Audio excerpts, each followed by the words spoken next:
চক্রান্ত ও সন্ধির জাল, বাংলাদেশের অস্থির রাজনীতিতে কারা কার সাথী, সম্মুখে দেশ পেছনে আধার, আলোচনার টেবিলে হাত মেলানো, কিন্তু পর্দার পেছনে চলছে ষড়যন্ত্রের খেলা। কে কার সাথে গোপন সন্ধি করলো, আবার কে কার পিঠে ছুরি চালালো, এই সংকটে বাংলাদেশের রাজনীতির পর্দার আড়ালের গল্প আজ আমরা তুলে ধরব। সেনাপ্রধান দৃশ্যত নিরপেক্ষ অবস্থানে থাকলেও গোপনে কিছু রাজনৈতিক দলের সঙ্গে স্থিতিশীলতার নামে সন্ধি করেছে বলে অভিযোগ উঠেছে।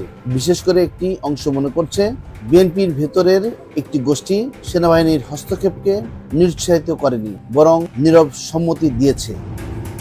বিএনপি বিভক্ত, এক পক্ষ নির্বাচন ও সংলাপের পক্ষে, আরেক পক্ষ বিশ্বাস করে নতুন সরকারের পতন ঘটিয়ে একতরফা সুবিধা আদায় তাদের পথ। এই গোষ্ঠী গোপনে কিছু ইসলামপন্থী দলের সঙ্গে সন্ধিতে নেমেছে। জামাত ও কিছু ইসলামী দল পুনরায় রাজনৈতিক স্বীকৃতি ও মুক্তির স্বার্থে সক্রিয়। তারা বিএনপির সঙ্গে দৃশ্যত দূরে থাকলেও গোপনে আলোচনায় ছিল ইসলামপন্থী পুতুল সরকার গঠনের সম্ভাবনায়। মধ্যপ্রাচ্যের কিছু শক্তিরও আশীর্বাদ ছিল এই পরিকল্পনায়। এনসিপি নিজেকে আপোষপ্রবণ ও গণতান্ত্রিক শক্তি হিসেবে তুলে ধরেছে, কিন্তু এরই মধ্যেই রাজনৈতিক মহলে ফিসফাস। তারা কার পৃষ্ঠপোষকতায় এত দ্রুত উত্থান ঘটালো?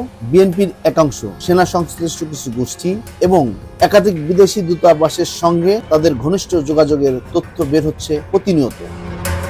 অতীতে যেমন হয়েছিল, এবারও কিছু বিদেশি দূতাবাস গোপনে রাজনৈতিক প্যাকেজ চুক্তির প্রস্তাব দিয়েছে। কেউ চায় সরকারের ইসলামী শক্তির অংশগ্রহণ, কেউ চায় কেবল সুশীল মুখ। এই চক্রান্তের মাঝে সরকার, সেনাবাহিনী এবং জনগণের নিরাপত্তা তিনটি পড়ে গেছে চাপে।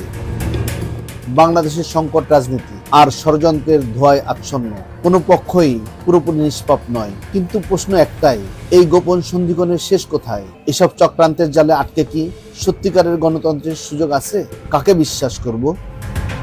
সরওয়ার জাহান, ভয়েস বাংলা, ঢাকা।